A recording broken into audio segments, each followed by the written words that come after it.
and anthropologist Edward S. Curtis. He persuaded local people to act for his camera, but the costumes they wore were their own clothes of the time. So even if it was staged, the film shows how, even just 100 years ago, the people of the area were hardly touched by the modern world. The coastal area was so bountiful that hunting, fishing or collecting food was a relatively easy task. This left the native people plenty of free time in the winter months to produce unique artwork which celebrated their love and respect for nature. They would spend hours decorating their houses and their canoes with bright, bold designs. They'd make elaborate costumes for their celebrations, and they'd carve and paint incredible masks.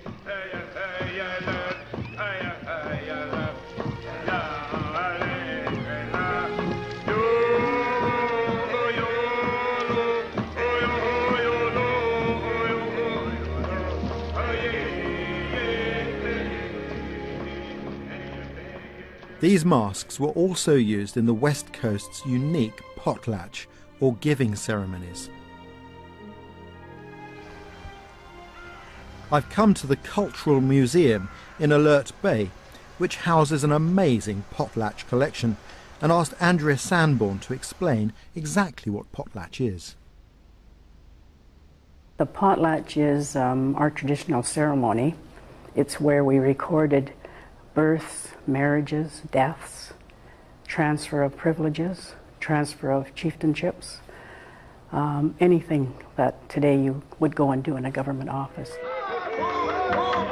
In the old days, a potlatch ceremony would last for many days, for as long as it would take for the chief to complete the business that he felt needed to be transacted. As the host chief, he would send out the invitation to people to come and witness the events that were being transacted at the potlatch.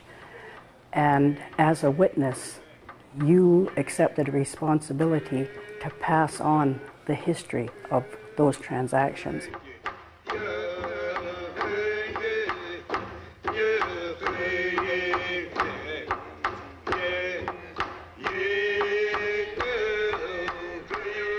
Quite simply, it was how the culture was handed on through the generations.